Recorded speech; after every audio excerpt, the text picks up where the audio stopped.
Praise the lord. మన ప్రభును మన రక్షకుడైన యేసుక్రీస్తు వారి పరిశుద్ధమైన పూజింపదగిన నామంలో మీ అందరికీ మా హృదయపూర్వక వందనములు.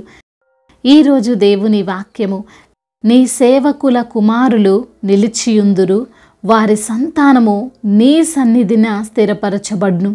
కీర్తనల గ్రంథము 102వ కీర్తన 28వ చరణం. The children of your servants shall dwell established before you. Psalms chapter 102 verse 28. ఈ రోజుకు గాను మహిమగల మన దేవుడు మనకు అనుగ్రహించిన వాక్య భాగమును బట్టి ధ్యానించుకుందాము. ప్రభునందు ప్రియమైన సహోదరి సహోదరులారా, ఎవరైతే దేవుణ్ణి సేవిస్తుంటారో, ఎవరైతే ఆయన బిడ్డలుగా ఉన్నారో వారు నిలిచి ఉంటారు, వారు స్థిరపరచబడుదురు అని ఈరోజు వాక్య భాగము మనందరికీ తెలియజేస్తుంది. ఈ సమాజంలో మనము ఎంతగా ఎదుగుతున్నా, ఎంత పైకి రావాలని ప్రయత్నిస్తున్నా, మనం ఎంతగా మన కుటుంబంలో, మన వ్యాపారాలలో, ఉద్యోగాలలో, పరిచర్యలో నిలదొక్కుకోవాలి అని ఆలోచన చేస్తున్నా మనల్ని పడగొట్టేవారు ఉంటారు కదండి. ఒకరి ఎదుగుదలను చూసి ఓర్వలేని వారు, ఒకరికి వచ్చే గుర్తింపును బట్టి వ్యసన పడేవారు చాలా సర్వసాధారణంగా మనం చూడవచ్చు. బహుశా నీవు ఈ రోజున అటువంటి పరిస్థితిని ఎదుర్కొంటున్నావేమో. నిన్ను పడవేయాలని, నీ కుటుంబాన్ని చిన్నాభిన్నం చేయాలని, నీ కుమారుణ్ణి, నీ కుమార్తెను మార్గము తప్పేలా చేసి, చెడు అలవాట్లకు బానిసలుగా చేసి నీకు శోకము మిగల్చాలని ఆశపడుతున్నట్లయితే, నీ ఉద్యోగంలో, నీ వ్యాపారంలో నిన్ను పడగొట్టాలని, నీ అంతము చూడాలని, నీవు పడిపోతే ఆనందించాలని, నీకు శోకం మిగల్చాలని ఆశపడుతున్నారేమో. నీ ఉద్యోగంలో, నీ వ్యాపారంలో నిన్ను పడగొట్టాలని, నీ అంతము చూడాలని, నీవు పడిపోతే ఆనందించాలని నీ విరోధులు, నీ శత్రువులు కొన్నిసార్లు నీతో పాటు ఉండి మంచిగానే కనపడుతున్నా, నీ బంధువులైనా, నీ స్నేహితులైన ముసుగులో వారు ఉన్నవారు కావచ్చు. ఎవరెన్ని చేసినా, ఎన్ని పన్నాగాలు పన్నినా, వారు ఎంత ప్రయాసపడినప్పటికీ దేవుడు నిన్ను నిలిచి ఉండేలాగా చేస్తాడు. ఒకసారి ఒక ప్రాంతంలో ఒక పేద బిడ్డ ఎంతో కష్టపడి మంచి జాబ్ తెచ్చుకుంది, గొప్ప స్థితికి ఎదుగుతుంది. అయితే అది చూసి ఓర్వలేని ఆ ఊరిలో ఉన్న తమ బంధువులే ఆమెను ఎలా అయినా పడవేయాలని ప్రయత్నించారు. మాకంటే గొప్ప స్థితిలో ఉంటారా, లేదా మాకు దక్కని, మా బిడ్డలకు దక్కని జాబు ఆమెకు వస్తుందా అని అపవాది సంబంధమైన క్రియలను ఆశ్రయించారు. మాంత్రిక శక్తుల చేత ఆమెను అనారోగ్యము పాలు చేశారు. ఆ బిడ్డ పరిస్థితి మొత్తము మారిపోయింది. మంచం పట్టి బలహీనంగా ఉండిపోయింది. తాను జాబుకు కూడా వెళ్ళలేని స్థితికి వచ్చింది. ఈ రోజున ఈ లోకము మన సొంత జ్ఞానం చేత, దేవుని కృప చేత ఎదిగినా తట్టుకోలేకపోతుందండి. ఆ బిడ్డ దేవుణ్ణి నమ్ముకొని తెలుసుకొని బిడ్డ గనుక ఆమె ఆ అపవాది తంత్రములకు లోబడిపోయింది. కానీ ఈరోజు యేసయ్య రక్తములో కడగబడిన మనకు అవేవి పనిచేయవు. వారెన్ని చేసినా, వారు ఏ శక్తిని ఆశ్రయించినా మనకు ఏ హాని జరగదు. ఎందుకంటే మన దేవుడు సర్వశక్తి గలవాడు. ఈరోజు దేవుని బిడ్డగా నీవు నిజముగా ఉన్నట్లయితే, నీవు సర్వశక్తిని నీడన విశ్రమించిన వ్యక్తివైతే నిన్ను ఏది ఏమీ చేయలేదండి. ఎవరు ఎన్ని ప్రయత్నాలు చేసినా నిన్ను పడగొట్టలేరండి. వెంటనే ఈ సమయంలో చాలామంది అనుకునే లేదా ఆలోచించే అంశం ఏమిటంటే, మేము దేవుణ్ణి విశ్వసించాం కదా, ఎందుకండి మేము నిలవలేకపోతున్నాం, ఎందుకండి మేము మా బిజినెస్లో కావచ్చు, ఉద్యోగాల్లో కావచ్చు నష్టపోతున్నాం, ఎదగలేకపోతున్నామని. అయితే దానికి సమాధానముగా వాక్యము ఏమని సెలవిస్తుందంటే, వారిలో వేరు లేనందున వారు పడిపోతున్నారు అని. అవునండి, మనలో వేరు లేకపోతే యేసయ్యను నమ్మాను అని నోటితో మాత్రమే చెప్పగలిగే వారముగా మనముంటే మనము పడిపోతాము. గాలి తుఫానులు భీకరంగా వస్తున్నప్పుడు వేరు లోతులో లేని చెట్లన్నీ కూడా పెళ్ళగింపబడతాయి కదండి, విరిగిపోతుంటాయి.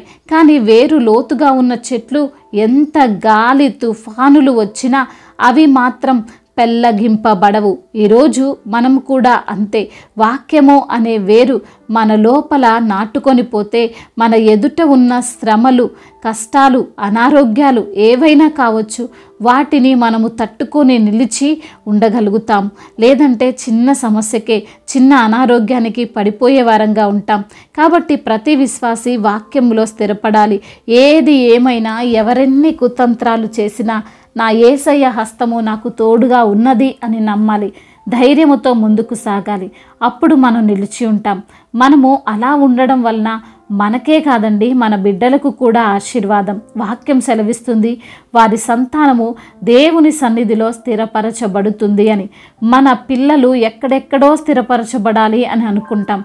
విదేశాలలో, మంచి ఉద్యోగాలలో, మంచి వ్యాపారాల్లో, ఇలా వారి యొక్క స్థిరత్వం గురించి ప్రతి తల్లిదండ్రులు ఆలోచన చేస్తుంటారు. అయితే అన్నిటికంటే ముందుగా వారు దేవుని సన్నిధిలో స్థిరపడితే వారు ప్రపంచంలో ఎక్కడైనా ఏ ఫీల్డ్లో అయినా ఎదగగలుగుతారు, స్థిరపడతారు. కాబట్టి ప్రియమైన సహోదరి సహోదరులారా, దేవుని సేవిస్తున్న నీవు భయపడకు. నీవు గుర్తుంచుకోవాల్సిన విషయం ఏమిటంటే, నీవు పడిపోవు, నీవు కూల్చబడవు, నీవు స్థిరముగా ఉంటావు, నీవు నిలిచే ఉంటావు. దేవుడి మాటలను దీవించి మన హృదయములో ఫలింపచేయునుగాక. వాక్య భాగమును బట్టి ప్రార్థించుకుందాము. ప్రతి ఒక్కరు కూడా ప్రార్థనలో ఏకీభవించగలరు.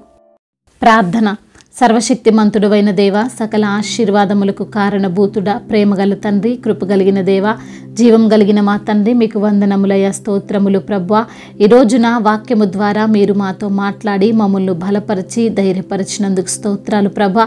అవును నా తండ్రి, అయ్యా మేము చేసేటువంటి ప్రతి పనిలో అయ్యా మీ యొక్క కృప మాకు తోడుగా ఉంటుందని, మీ యొక్క రక్తములో కడగబడిన మాకు ఏవి ఎంత మాత్రమును హాని చేయవని వాక్యము ద్వారా మీరు మాతో మాట్లాడి మమ్మల్ని ఎంతగానో ధైర్యపరిచినందుకు స్తోత్రాలు. ఈ రోజున ఎందరైతే బిడ్డలు వారికి ఉన్న సమస్యలను బట్టి, వారికి ఉన్న ఇబ్బందులను బట్టి మీ సన్నిధిలో మొరపెడుతున్నారో వారి మొరను మీరు ఆలకించండి ప్రభా. అయ్యా వారి తరపున విజ్ఞాపన ప్రార్థన చేస్తుండగా మా ప్రార్థనను ఆలకించండి నా తండ్రి. అనారోగ్య సమస్యల చేత బాధించబడుతున్న ప్రతి బిడ్డకు సంపూర్ణ ఆరోగ్యాన్ని దయచేయండి, స్వస్థతను దయచేయండి. అయ్యా వారికి ఉన్నటువంటి మరి తండ్రి అనారోగ్య సమస్యలు, దీర్ఘకాలిక రోగాలు, వ్యాధి బాధలన్నిటిలో నుంచి తండ్రి వారికి విడుదల దయచేయండి. మీ యొక్క అయా రక్తము వారిపైన ప్రోక్షించమని వేడుకుంటున్నాం తండ్రి. ఆర్థిక సమస్యలను కొట్టివేయండి, అప్పుల భారాల నుండి విడుదల దయచేయండి, కుటుంబ సమస్యల నుండి వారికి విడుదల దయచేయండి. అయా మరి తండ్రి కుటుంబంలో అయా విభేదాలతో ఉంటున్నటువంటి ప్రతి బిడ్డకు మీరు తోడుగా ఉండండి నా ప్రభా. అయా విభేదాలన్నిటినీ యేసు నామంలో కొట్టివేయమని వేడుకుంటున్నాము. కోర్టు సమస్య, ల్యాండ్ సమస్యల నుంచి బిడ్డలకు విడుదల దయచేయమని బ్రతిమిలాడుకుంటున్నాము. మీరే వారి పక్షాన న్యాయమును తీర్చమని బ్రతిమిలాడుకుంటున్నాం. చిన్న బిడ్డలను కాచి కాపాడండి, యవన బిడ్డలకు మీరు తోడుగా ఉండండి. యవన వయసులో ప్రభువా అయ్యా మీ యందు భయభక్తులు కలిగినటువంటి బిడ్డలుగా ఆ బిడ్డలను మీరు లేవనెత్తమని వేడుకుంటున్నాము. అయ్యా మరి అనేకులు ప్రభువా మీ యొక్క రక్షణ సువార్తను వినేవారిగా అయ్యా వారిని లేవనెత్తండి. ఇంకా బాప్తిసం తీసుకొని బిడ్డల హృదయాలను ప్రేరేపించండి. మారు మనసు లేని బిడ్డలకు మారు మనసును దయచేయమని బ్రతిమలాడుకుంటున్నాము. అదేవిధంగా నా ప్రభువా ఎందరైతే బిడ్డలు ఈ రోజున వారి తండ్రి విరిగి నలిగిన హృదయముతో మీ సన్నిధిలో మొరపెడుతున్నారో వారి యొక్క మొరను మీరు ఆలకించమని బ్రతిమిలాడుకుంటున్నాము. అదేవిధంగా నా ప్రభా సంతానము లేని బిడ్డల నిమిత్తము ప్రార్థిస్తుండగా ప్రభా మీ యొక్క కృప, మీ యొక్క కటాక్షము ప్రతి బిడ్డ పైన ఉంచి వారికి సంతానమును కలుగుతున్నట్లుగా కృప చూపించమని బ్రతిమిలాడుకుంటున్నాము. అద్భుత కార్యము వారి జీవితంలో మీరు జరిగించమని బ్రతిమిలాడుకుంటున్నాం. వివాహ విషయాల్లో తండ్రి మీకు మొరపెడుతున్న బిడ్డల యొక్క మొరను మీరు ఆలకించండి. వివాహం అన్ని విషయాల్లో ఘనమైనది అంటున్నారు ప్రభా. ఘనమైన కార్యాన్ని మీ యొక్క నామములో జరిగించమని బ్రతిమిలాడుకుంటున్నాము. అదేవిధంగా నా ప్రభువా అయ్యా ఎందరైతే బిడ్డలు ఇతర దేశాల్లో ఉంటున్నారో వారందరినీ కూడా మీరు జ్ఞాపకం చేసుకోనండి. అయ్యా మా భారతదేశమును, తెలుగు రాష్ట్రాలను దీవించండి.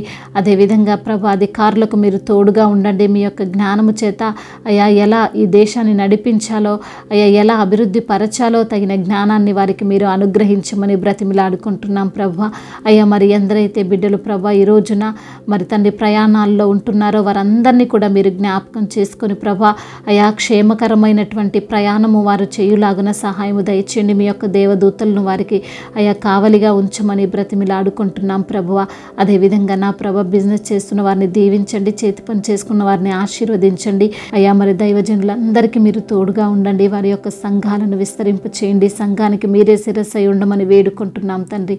అదేవిధంగా నా ప్రభ అయా మిషనరీస్ని దీవించండి, సువార్త సువార్థికులను దీవించండి. అనేకులకు తండ్రి మీ యొక్క రక్షణ సువార్తను ప్రకటిస్తుండగా ప్రభా అయా గొప్ప కార్యము వారి పట్ల మీరు ఇంకా అనేకమైన కార్యాలు జరుగునట్లుగా సహాయము దయచేయమని అయా ప్రతి బిడ్డకు మీరు తోడుగా ఉండి నడిపించి బలపరిచి స్థిరపరచమని అయా మరి తండ్రి ఇంకా ఎటువంటి సమస్యలతో బిడ్డలున్నా వేదనతో ఉన్న కృంగుదలలో ఉన్న ప్రభా వాటన్నిటి నుండి బిడ్డలకు విడుదల దయచేసి శాంతిని సమాధానాన్ని సఖ్యతను ఆనందాన్ని సంతోషాన్ని వారందరికీ మీరు దయచేయమని బ్రతిమిలాడుకుంటూ నజరేయుడైన యేసుక్రీస్తు వారి శ్రేష్టమైన పరిశుద్ధమైన నామంలో ఈ ప్రార్థనను అడిగి వేడుకొని పొందుకొని ఉన్నాము మా ప్రియ పరలోకపు తండ్రి. ఆమేన్. ఈరోజు పెళ్లి రోజు మరియు పుట్టినరోజు జరుపుకున్న వారందరినీ దేవుడు దీవించి సకల మేలులతో సకల ఆశీర్వాదములతో కృపాక్షేమములతో శాంతి సమాధానముతో దేవుడు మిమ్మల్ని నింపునుగాక. మీ యొక్క ప్రార్థన అవసరతలను మాకు తెలియజేయగలరు. మీ కొరకు మేము తప్పక ప్రార్థిస్తాము. మొదటిసారిగా మన యొక్క ఆదరణ వాక్యం చూస్తున్నట్లయితే తప్పకుండా సబ్స్క్రైబ్ చేసుకోగలరు. ఈ వాక్యం మీకు ఆశీర్వాదకరముగా ఉండినట్లయితే అనేకులకు కూడా ఈ వాక్యాన్ని పంపి మీరు కూడా దేవుని యొక్క రాజ్య సువార్తలో పాలిభాగస్తులు కావాలని దేవుని పేరిట మనవి చేసుకుంటున్నాను. May God bless you all. దేవుని మిమ్మల్ని దీవించి బలపరిచి స్థిరపరచునుగాక.